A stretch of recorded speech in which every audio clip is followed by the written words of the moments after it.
Bismillahirrahmanirrahim. ربنا آتنا في الدنيا حسنة وفي الآخرة حسنة وقنا عذاب النار. O our Lord, grant us good in the world and good in the hereafter. Save us from the torment of the fire. Rasulullah ﷺ used to recite this dua very often. This dua is masnoon especially during tawaf.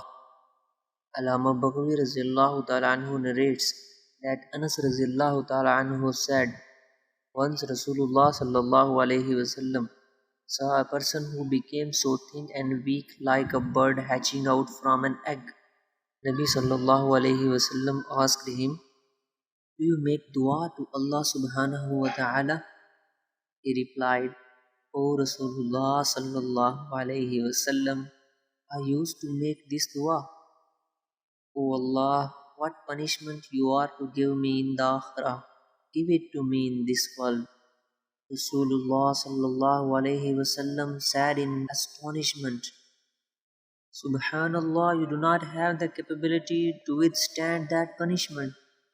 Why don't you make this dua? He made this dua and was cured. Abdullah bin Saib Razillahu Ta'ala Anhu relates that Rasulullah Sallallahu Alaihi Wasallam used to recite the above dua between Rukn Jama and Rukn Aswad. Abu Hassan bin Dahak Razillahu Ta'ala Anhu narrates that Anas Razillahu Ta'ala Anhu used to say that even if Rasulullah Sallallahu Alaihi Wasallam used to make dua 100 times, he would begin with the above dua and end off with it as well. And if he used to make two dua, then one of it used to be the above.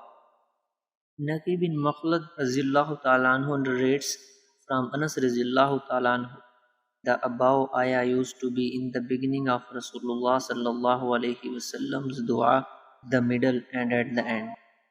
Anas bin Malik Razillahu Ta'ala Anhu narrates that Rasulullah Sallallahu Alaihi Wasallam used to recite the above dua. Ibn Abbas Razillahu Ta'ala Anhu narrates that Rasulullah Sallallahu Alaihi Wasallam said, I do not pass any corner at the time of tawaf, but I see an angel at that corner saying Ameen. Thus when you pass by it, recite the above dua.